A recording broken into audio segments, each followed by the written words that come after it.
Hi, and welcome to Conversations with B'rith International. I'm CEO Dan Mariaschin. Thanks for spending some time with us today. If you enjoy our conversation series, make sure you subscribe to the B'rith YouTube channel and like us on Facebook to watch our latest interviews. And of course, be sure to visit our website, b'rith.org, to learn more about our humanitarian and advocacy efforts across the globe. In Nazi-occupied Bosnia, a Muslim woman named Zejneba Hardaga and her family hid the Jewish Kabiljo family at their home, risking their own lives, eventually helping them escape besieged Sarajevo and move to Israel. Years later, the Hardagas were recognized as righteous among the nations by Yad Vashem.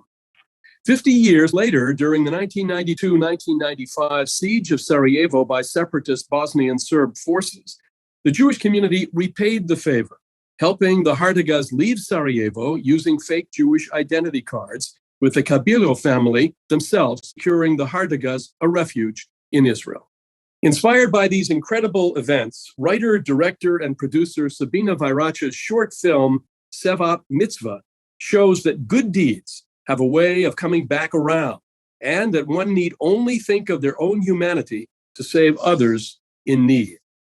Earlier this year, Sabina's script for Sevap Mitzvah, translated to A Good Deed, won the 2021 Emerging Filmmaker contest held by the Claims Conference. We're fortunate to have her join us today to talk about Sevap Mitzvah, back in Bosnia, and much more. Born in Bosnia-Herzegovina, Sabina Vajrača immigrated to the U.S. in 1994 as a refugee from Bosnia's war. She began her professional career in theater, writing, directing, and producing plays at Lincoln Center, the City Company, and Shakespeare and Company. Her first film, the critically acclaimed feature documentary Back to Bosnia, premiered at the 2005 AFI Fest and screened at over 30 festivals worldwide, winning Director's Choice at the Crossroads Film Festival. Sabina has since written numerous award-winning short and feature screenplays, as well as commercials for ESPN and IFB Media Center. She holds an MFA in film and TV production from the USC School of Cinematic Arts and is an Annenberg Scholar.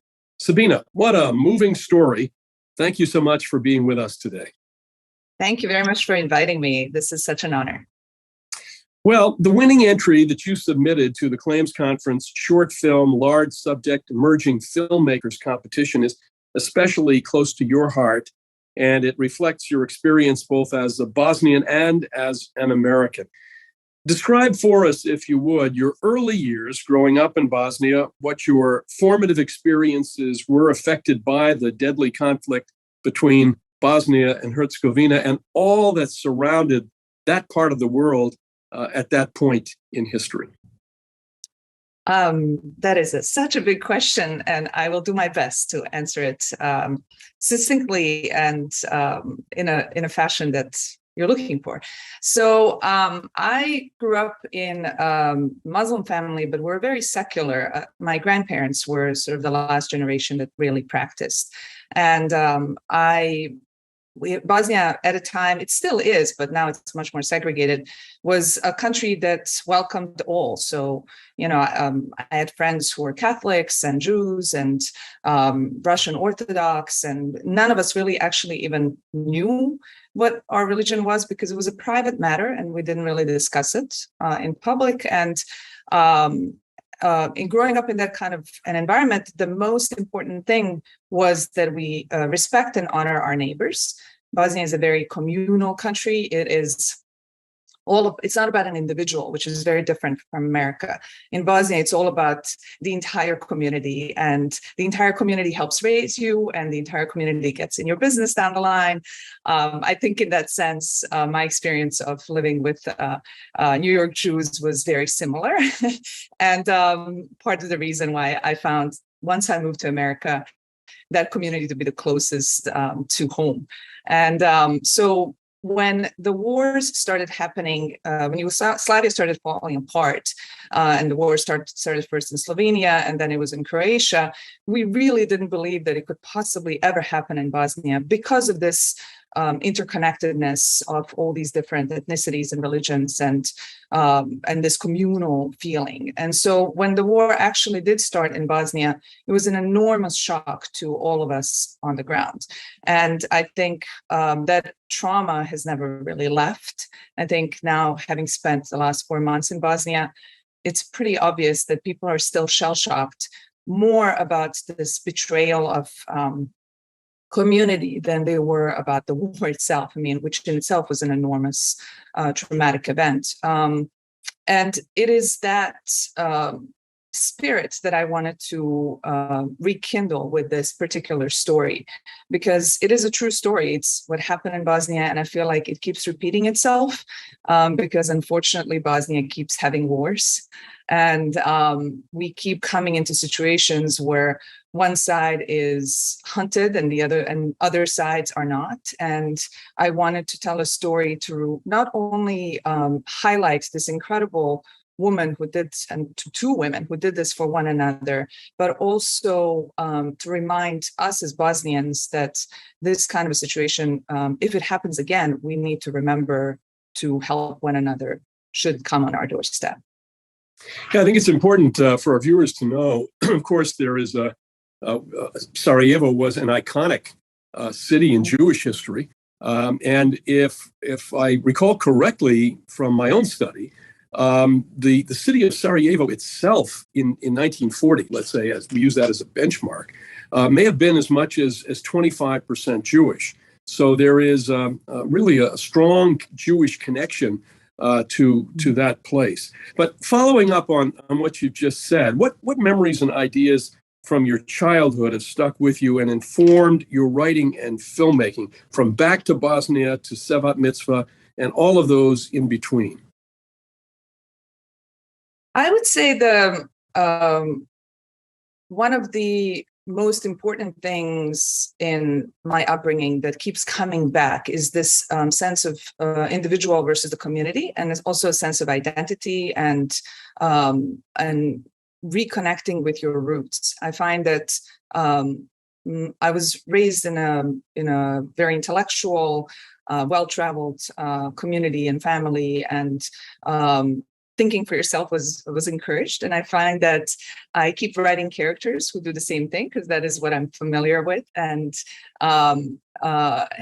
juxtaposing those individuals against the groupthink, which I find is very present, not just in Bosnia, but in America as well. And I am always championing the underdog because I think what happened to us, I mean, once the war came, nobody, you were Muslim because your name was Muslim, and nobody cared whether or not you practiced and whether or not you helped all the other people. It was very brutal. And I was a teenager at the time, and those events were very, very traumatic for me, and it took me a long time to get through them. And so I find that I gravitate towards characters and stories of people who have gone through some hardship like that and found a way to get through it. When did you decide you wanted to become a filmmaker? You came to the United States as a teenager, as a refugee. And I'm sure that, you were staying in touch, of course. It was very much on your mind of your relatives, of what was going on back home. But where was it that you said, I want to be a filmmaker? This is what I was meant to be. I actually knew when I was 8 years old. My dad's a big cinephile, and growing up, I was very much a daddy's girl.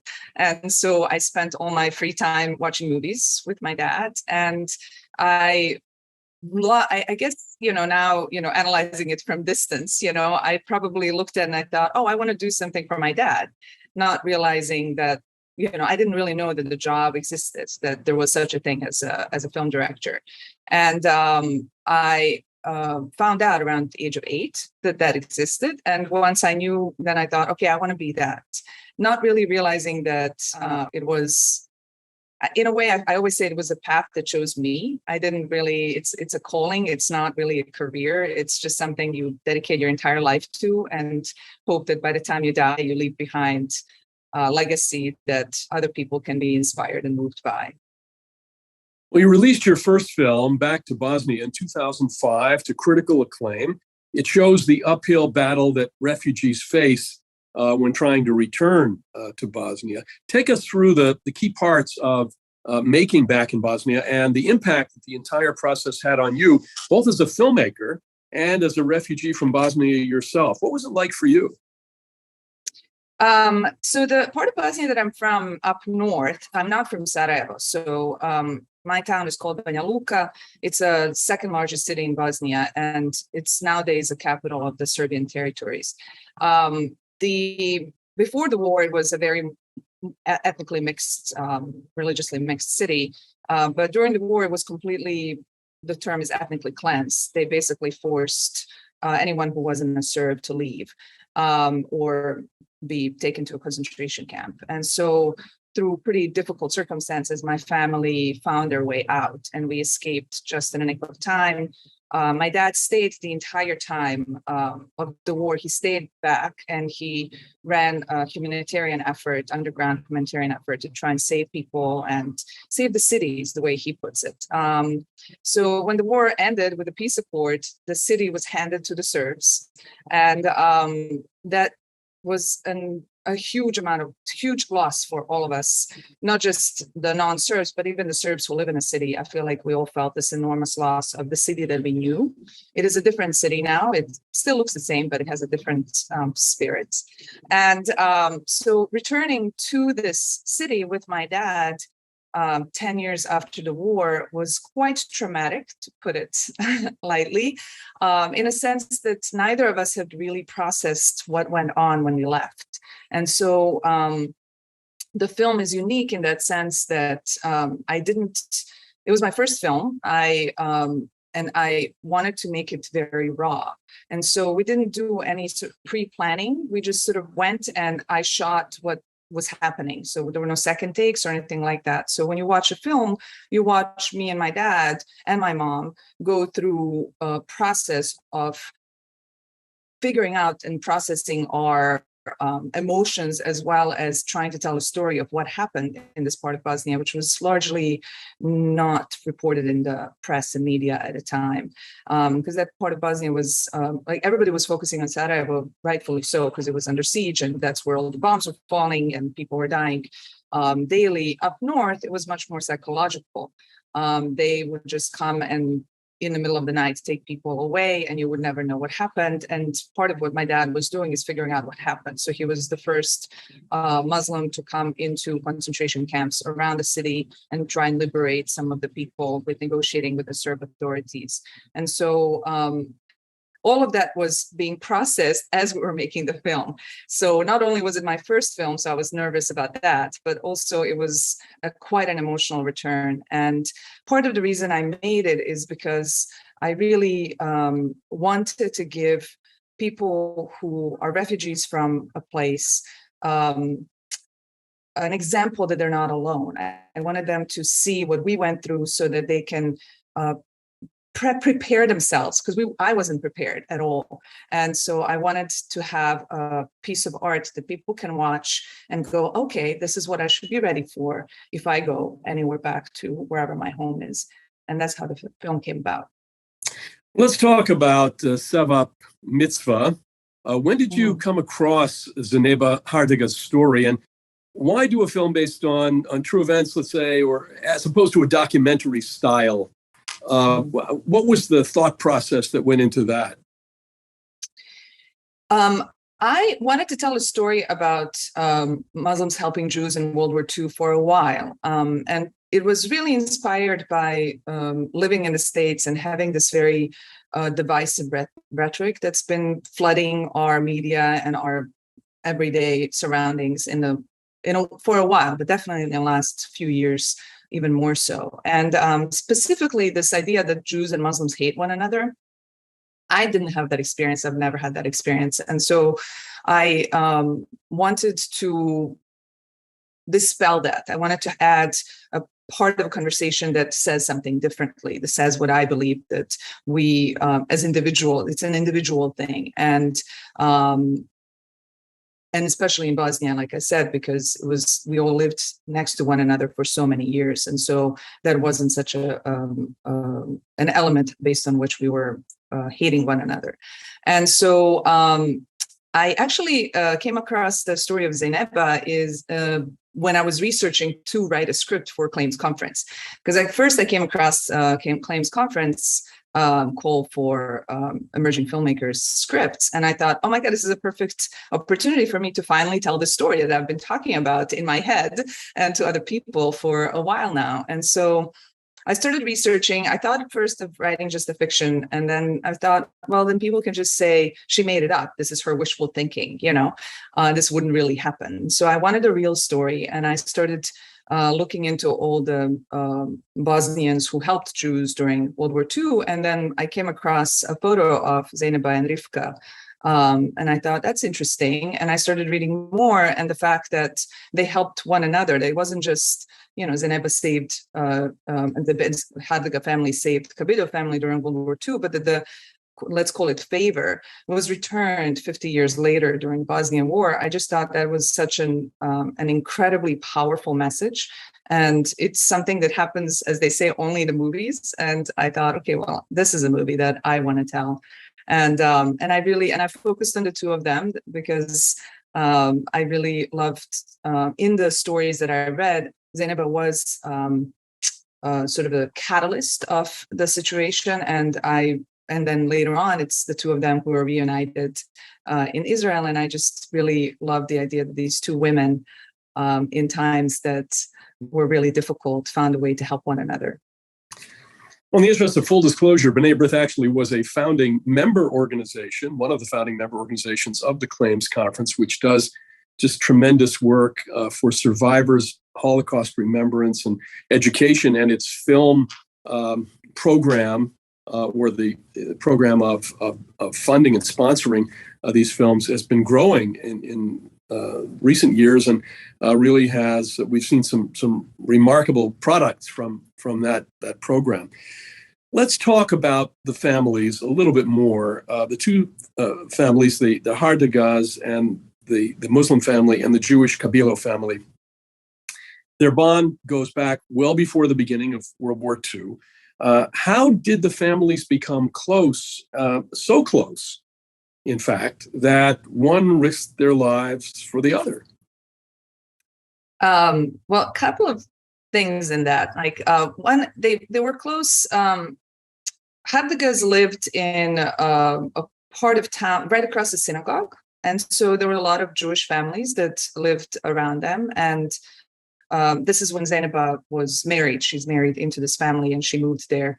But in everything that I read and heard about her, even I think where she grew up, there were, like I said, the Bosnians, we all intermixed. There wasn't like an area that was just Jews lived there and then an area where Muslims lived and area with Catholics lived. We all lived amongst one another. And it just happened that her house was across from the synagogue. So not only did they save Kabiljo family, they actually saved a bunch of other Jewish families. It's just that this particular story continues 50 years later. So that's why I focused on that one. But I thought that was quite remarkable. And Zejneba's father also helped save Jews and was captured and died in a concentration camp for his effort. And even with that happening, they still kept doing it. So I thought that was quite remarkable. But the two families, the Kabiljo family rented, I want to say, like they leased a part of the property of Hardaga's yard to have a pipe factory. The family was making pipes. And so when the war, and they lived in a different part of the city. And so when the Germans came, they bombed the city and their house was destroyed. And so that's partially how they found one another, because Hardagas they knew that, they had their business was in the backyard of Hardaga's house. And so they found them and took them in. I think the question of whether they would help one another why they were so close. I think that brings us back to this communal Bosnian culture, that they knew each other and they worked next to one another. They were each other's neighbors. And so the idea that you wouldn't help your neighbor is unfathomable to Bosnians. And so it didn't matter how well you knew them well enough to know that they're human beings and they're in need of help, and they have kids and you can't let kids die. And so I don't think, in all my research, I didn't find out that they were as close as I make them in a film. Like in a film, I knew that this would be a question that a lot of non-Bosnians wouldn't necessarily understand. So I made the two women be childhood friends, and so then there's a justification why they would risk their lives for one another. But in Bosnia, we would do that for our neighbor, even if we weren't that close. Well, fast forward several decades, and the Hardagas are recognized as righteous among the nations by Yad Vashem in Israel. In fact, Eli Tauber of the Sarajevo Jewish community, according to Tauber, Zejneba Hardaga is the first Muslim woman in the world to be recognized as such by Yad Vashem. In a wild turn of events, 50 years after the Hardagas saved their Jewish friends, the Jewish community paid it forward, helping the Hardagas leave Sarajevo using fake Jewish IDs. The Kabiljo family, whom the Hardagas saved so long ago, ensured that the Hardagas had refuge in Israel. What was it like to write a script for events that already had a sort of Hollywood ending in real life? Well, it definitely made my job easier to focus on the facts, to say, okay, this is what's happening. And, I find that a lot of people are shocked by that part. Like, it's like, okay, yeah, she saved Jews during World War II. We've seen that story before, even if we didn't see Muslims doing it. But to have that same situation reverse, and then for her life to be saved by that same family that, had she not saved them in World War II, she might have died in Sarajevo during the siege. And that part is what was fascinating to me, and a good reminder that a good deed is, it does pay forward. Like, in some way it comes back to you. And going back to your question of what is the principle from childhood that I keep revisiting, and that is that goodness begets goodness. It is something that my family wholeheartedly believed in, and what's what I was taught is to be kind, to be generous, to offer help to people without looking for anything for yourself, because it's just giving it to the humanity at large, and in some way it's going to ricochet in a good way. And so to come across a story in which that is 100% proven, I found that it was impossible not to tell it.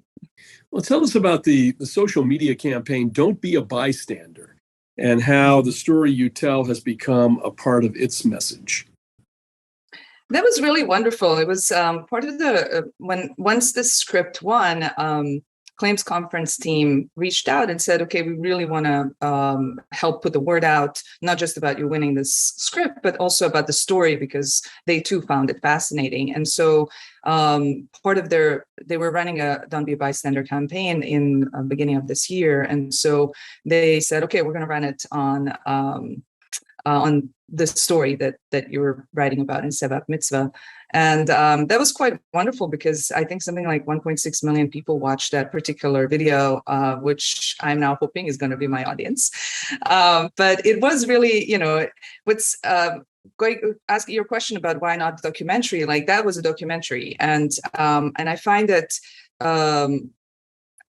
having made a documentary in the past, it's a different audience that you're serving. And I wanted to tell this story to an audience that may not necessarily be interested in stories about Bosnia or World War II from a documentary perspective, but they would be interested in let's call it a Hollywood movie, and a movie retelling of the story. And it also gave me a freedom to add little elements like what I said, that I made these two women best friends from childhood, which in real life, I don't know if they were. Everyone I've asked, they didn't know, because everyone would have known them in Bosnia back then was not alive anymore.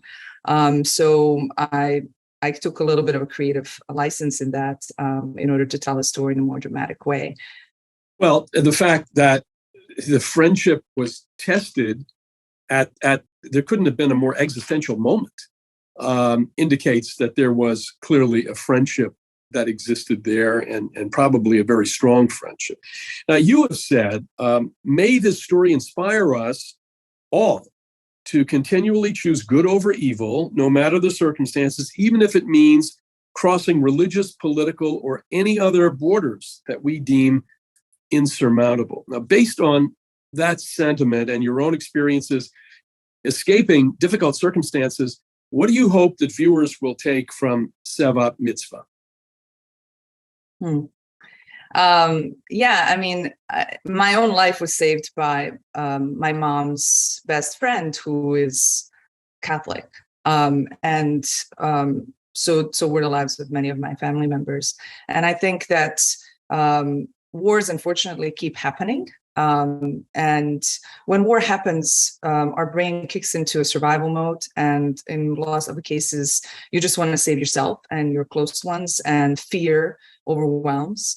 And I think that what is important, what I want this film to remind us is that here are these women who are completely ordinary. They're not activists. They're not even in positions of any kind of power. They're regular people who, when that situation happens, when evil is on your door, the fear is flooding through your veins, because if they catch you, you're dead, your kids are dead, your entire family is dead, that you can overpower that fear to show you that it's possible, that, you know, in those moments, you can still remember your humanity, and you can still remember that at the end of the day, we're all the same. And if you're saving one person, you're saving everybody.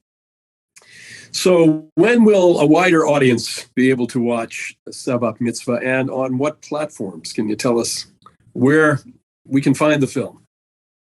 Absolutely. So we are just finishing it. I think I'll have a finished film by the end of this week.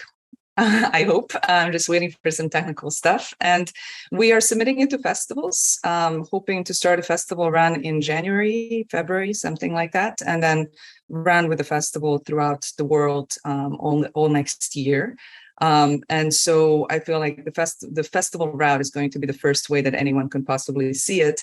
And then when it's run its course, then we're going to put it on different online platforms that distribute short films. So that will be probably about a year from now. But in the meantime, you can follow us on social media for any updates for festivals coming up, or any special screenings that I'm going to try and arrange in different Jewish communities around the world. And Sabina, a final question for you. What projects lie ahead for you? And will you continue to explore these kinds of paying it forward stories from history? The world could surely use more of them, but what's ahead for you? Well, I would really love, one of my big goals is to turn Sevap Mitzvah into a feature. There's definitely much more of a story. I had to truncate it into a 20-minute film. And so that's sort of an immediate goal, is to find a way to turn it into a feature, maybe in a year or two, depending how long it takes us to raise the money. And in the meantime, I have a feature film that I wrote that I'm also raising money to hopefully make in the spring in Florida, which is about a Bosnian community, or a community of Bosnian Americans who, like me, came to the States when they were children, and what happened to them 20, 30 years later, and where we are in the process, which isn't necessarily about paying it forward, but it's a insight into what it means to be a refugee in a big country like America. Well, as Sabina mentioned, Sevap Mitzvah will be available in the coming months. Stay tuned for updates on the film's social media accounts on Facebook and Instagram, or visit sabinavajracha.com, sabinavajracha.com for up-to-date information. Sabina, we're grateful for your time and for the hopefulness that you portray through your film. We wish you very much luck moving forward. We look forward to seeing the final version. Wish you the very best. It's been a pleasure. Thank you. Thank you very much. I really appreciate that. Well, thank you again to filmmaker Sabina Vajrača for talking about her hopeful short film, Sevap Mitzvah. And thank you for tuning in to this conversation with B'nai B'rith. Now, if you enjoyed this interview, make sure you tune into all of our programs by subscribing to the B'nai B'rith YouTube channel and liking us on Facebook. And be sure to visit our website, b'naibrith.org, to learn more about our important work, including our efforts now supporting Ukrainian refugees, as well as those still within Ukraine's borders more than 6 months into the war. For my guests, Sabina Vajrača and B'nai B'rith, I'm Dan Mariaschin. Join us again soon.